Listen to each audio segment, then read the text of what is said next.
This is Grantland Rice, talking to you from the press box of the New York Yankee Stadium, where in just a little while, the ceremonies honoring Lou Gehrig will get underway. I've been asked to tell you, as briefly as I can, a little bit about the man, Lou Gehrig.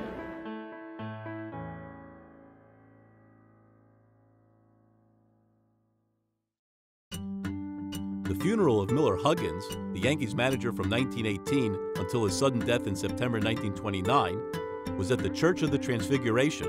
Lovingly known as the Little Church Around the Corner. Huggins led the Yankees to their first 6 pennants and 3 World Series titles. At the church, Huggins' pallbearers included Babe Ruth and fellow Yankees star Lou Gehrig, the team's first baseman. Said Gehrig of Huggins, "Next to my mother and father, he was the best friend a boy could have." It can be fairly claimed that of all the great athletes in sports history, Gehrig is the purest New Yorker. He was born in 1903 to German immigrants and raised in the Yorkville section of Manhattan, then an enclave of working-class families on the Upper East Side. He attended city public schools and starred in baseball, football, and swimming at High School of Commerce on Manhattan's Upper West Side.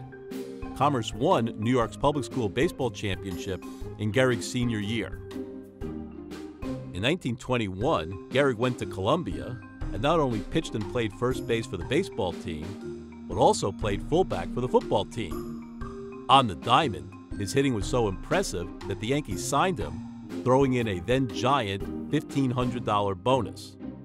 Listen, Lou, how did you get to stocking home runs? It was like this. I watched you and read how much money you were getting, and I got to thinking. Thinking? With what? Never mind about with what. I went to college, Columbia, in fact. You've heard of Columbia, haven't you? Sure, that's the college entirely surrounded with delicatessen stores and Yankee scouts. During his years with the Yankees, from 1923 to 1939, the stoic and reliable Gehrig, the team captain over the last 5 years of his career, endeared himself to fans with his relentless excellence. In 1934, Gehrig won the so-called Triple Crown, leading the American League, in fact the majors, in batting average, home runs, and RBI. For a time, some regarded Gehrig as superhuman. That's because of his most famous major league record, since broken, playing in 2,130 consecutive games. His ubiquity came at a heavy price. Gehrig played through 17 hand fractures, a broken thumb, broken toes, and back spasms. The Iron Horse, as he was called, largely ignored his injuries, which were later confirmed by x-rays. Gehrig's consecutive games played streak ended May 2, 1939. He never played another major league game. Just over a month later, on his 36th birthday, it was announced that he had a rare incurable disease, amyotrophic lateral sclerosis, or ALS. 2 days later, the Yankees announced his retirement from baseball. Many diseases, such as Parkinson's or Alzheimer's, are named for the scientists who identified them. Only Lou Gehrig's disease is named for a victim. On Lou Gehrig Day, July 4, 1939, Gehrig walked onto the field. And so he might not say any more than thank you.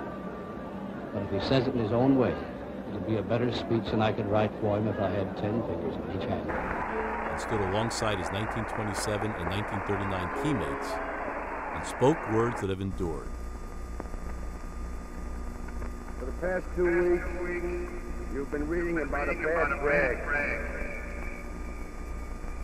Today, I consider myself the luckiest man on the face of the earth.